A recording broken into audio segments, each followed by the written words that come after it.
booktube, it's time for a book haul. Let's dive straight in. First one I've got to show you today is the first volume of Monstrous by Marjorie Liu and Sana Takeda, and I bought this based on the cover alone.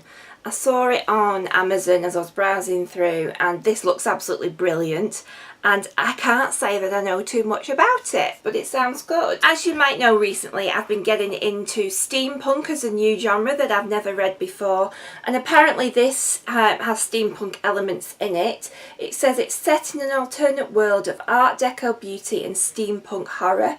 Monstrous tells the epic story of Micah Halfwolf, a teenage survivor of a cataclysmic war between humans and their hated enemies, the Arcanics. In the face of oppression and terrible danger, Micah is both hunter and hunted, searching for answers about her mysterious past, as those who seek to use her remain just one step behind, and all the while the monster within begins to awaken. So that just sounds absolutely brilliant, and I'll just have a little show of the artwork inside. It looks absolutely great. As far as I know, it's had an excellent reception. It's got really good reviews. I can't wait to read it. It's a nice big thick first volume as well, so I'll be reading that really soon. So sounds fab. The next graphic novel I've got to show you is Saga Volume 5. As you know, if you watch my channel, I'm new to this series. I'm catching up with everybody now. I think there's one more out after this one, Volume 6. And so I'm really enjoying continuing on with the series. As soon as I've read one volume, I want to read the next one because I'm enjoying it so much. And the development of the story is really interesting. It's twisty, it's turny, it's full of suspense, it's got humour in it as well. It's just a really, really fabulous series. And that's by Brian K. Vaughan and Fiona Staples. And I'll just show you a little bit of the artwork inside. It's just consistently beautiful, the artwork. So there you go. So that's Saga Volume 5. The next one is The Tropic of Serpents, a memoir by Lady Trent by Marie Brennan, and this is the second in the Lady Trent series. I read the first one, The Natural History of Dragons, a week or so ago. Really, really enjoyed it, so absolutely desperate to dive into the next one in the series and see where it goes. I think the first book I really enjoyed, but it was obviously setting up for better things to come.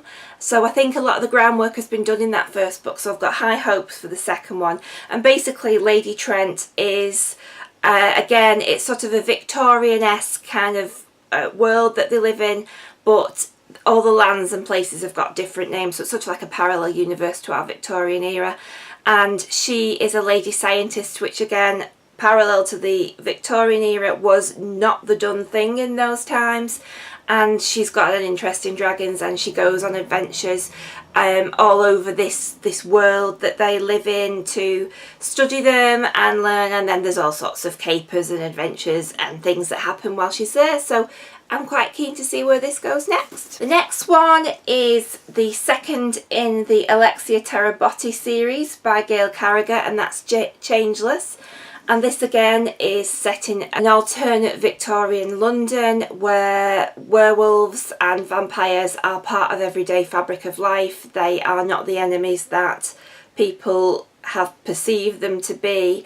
And it follows Alexia and her husband, Lord McCann, and it has elements of Queen Victoria in there as well. She pops up sometimes too. And it's really fun. It makes me laugh. It's full of tense moments, and I'm really enjoying to see where the series goes. It was a big surprise to me, steampunk. I've never really heard of it before, didn't know what it was, and I am hooked on it. I love it. So that's the next one in the series. The third one I've got is completely down to Eleanor from Eleanor Reads Books. It's all her fault. And she showed this book on her channel, and you know that they say you shouldn't buy a book, judge a book by its cover, but I bought it completely on its cover. And this is Snake Ropes by Jess Richards, and this is a naked hardback, but if you look at it, it's absolutely beautiful. And I think there's a few in this series, and it says, on an island off the edge of the map, boys are disappearing.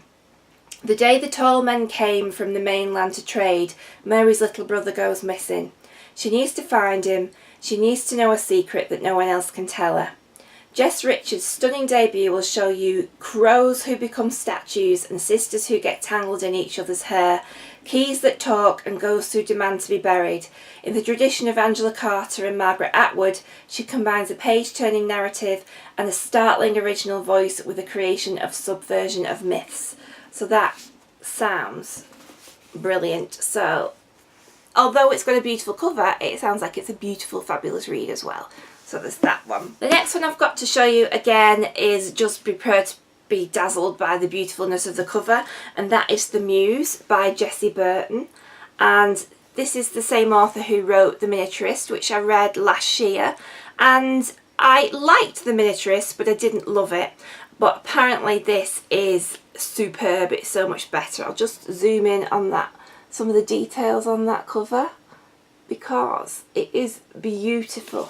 So I'll just give you a little read, and like I say, I bought this without actually knowing anything about what the story is, but having enjoyed The Miniaturist and heard great things about it, and obviously, as you know now, I'm a sucker for a beautiful cover.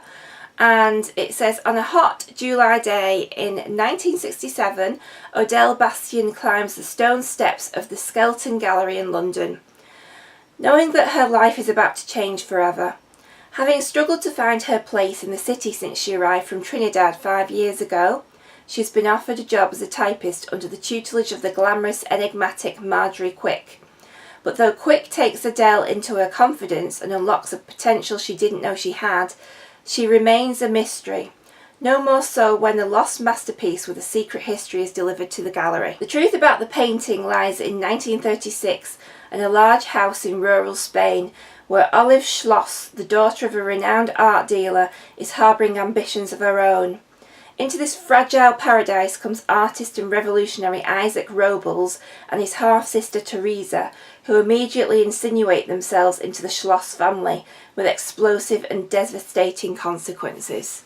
So it just sounds great, so I'll be getting to this really quickly again. I want to get to them all really quickly, but it just sounds a brilliant, tense, super read. And the final one I've got to show you, and this is probably down to Mercedes from Mercy's Bookish Musings, who absolutely loved this book, and that is The Essex Serpent by Sarah Perry.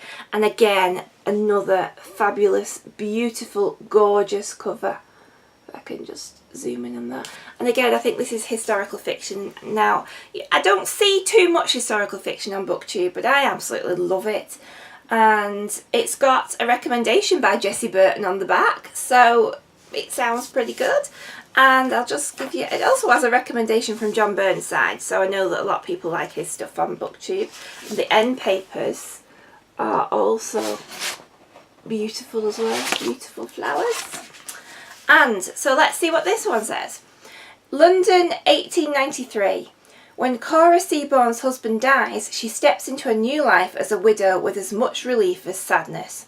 Her marriage was not a happy one, and she never suited the role of society wife. Accompanied by her son Francis, a curious, obsessive boy, she leaves town for Essex, where she hopes the fresh air and open space will provide the refuge they need. When they take lodgings in Colchester, rumours reach them from further up the estuary that the mythical Essex Serpent, once said to roam the marshes claiming human lives, has returned to the coastal parish of Aldwinter. Cora, a keen amateur naturalist, with no patience for religion or superstition, is immediately enthralled. Convinced that what the local people think is a magical beast may be a previously undiscovered species. As she sets out on its trail, she is introduced to William Ransom, Aldwinter's vicar. Like Cora, Will is deeply suspicious of the rumours, but he thinks they are founded on moral panic, a flight from real faith. As he tries to calm his parishioners, he and Cora strike up an intense relationship, and although they agree on absolutely nothing, they find themselves inexorably drawn together and torn apart, eventually changing each other's lives in ways entirely unexpected. Just sounds brilliant, and if Mercedes liked it, well then that's a really good recommendation. So that's it for my haul. So let me know if you've read any of these and what you think of them, and I'll see you all soon. Keep reading. Bye!